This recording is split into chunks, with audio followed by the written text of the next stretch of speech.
up, YouTube? Welcome back to my channel. It's your boy D Dyson. Reality. And I was thinking that when I first seen this, I thought it was going to be a play on like reality. What I believe her name is Sydney Sweeney, old girl from Euphoria, plays Reality Winner. Now, even with a name like Reality Winner, I'm thinking that the government has a program where they're about to brainwash her or do some LSD stuff to her, microchip her, something, but different. And I loved how they really used as a movie script the actual script from the FBI recordings of the interview with Reality. Now, Reality worked for a kind of like a government agency that handles documents that come through the office and then they just delegate it. She was a linguist in Afghanistan or Afghani, where she knew a whole bunch of different languages in Afghani.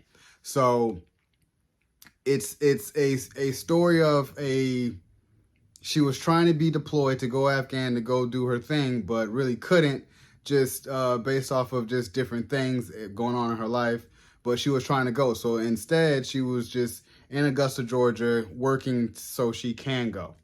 And in the midst of doing so, it was the anxiety in the beginning was really intense because I was telling myself it's not a slow burn. It's something where it's building, giving me anxiety of what did she do? What'd you do? You know, because it's, you know, she comes home from work and then the FBI starts showing up and trying to make it as inconvenient as possible, as a position where they're not trying to make it crazy. They're not trying to have it like any other way, just trying to make sure that they're just trying to nip it in the bud and they don't want to cause a scene.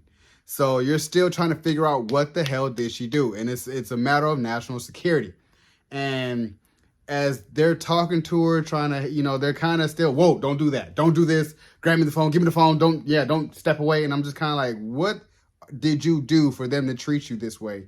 And she's not asking any questions. She's just kind of like, oh, you know, just kind of in a position like, I didn't know you guys were here. But deep down inside, she knew. So that's why I was like, why are you not tripping out like anybody else would? So it was making me really like, what did you do? And phenomenal how they, like I said, they kept just play by play with the dialogue, the actual dialogue from the FBI and an actual reality. And they just put that into a movie script because it was truly in an anxiety setting. And I was sitting there telling myself, I'm like, what are we going to do as far as, you know, how long is this movie? The movie's like an hour and a half long. So I'm just like, what is going on? And as more and more FBI people show up trying to raid her house and they finally go in the back room to talk, she's kind of doing flashbacks in her mind and then how they would be in a position where when she starts talking, it blanks out like just to kind of withhold information as if you were reading off of a sheet and it was just blanked out. Like, you know, it's a lot of stuff that's redacted. They redacted it in the movie as well. So I was kind of like, this is really, really high stakes of what you did. And to make a movie about it, you know, and for the weirdest reason, when Donald Trump was in office, it was a whole bunch of documentaries coming out about voting. And it was voting rights, voter registration, who's corrupt doing what, because of course Donald Trump was bringing that to the light of, oh, they're cheating on this side, Hillary Clinton them is cheating, or Joe Biden them is cheating. So it was trying to figure out what the hell and why, you know. So I was like, and finally the pieces kind of added up where she just kind of told everything in the end. Like, you know, we watch Fox News all day long. And it just built up for so long. And she had some highly classified documents that Russia had tampered with American or United States voting. And she had that, slipped it in, took it out of the office, and she posted it on a website that talks about political news. And then it just went viral. So they tracked it all the way back to all the way to her. So you finally figure out at the end, what did she do? And she actually goes to jail for it. And even her was, you know, in the end was like, I didn't think you guys would, you know, show up. I didn't think that it was, you know, anything of significance, basically. And I was kind of like, homegirl, you knew.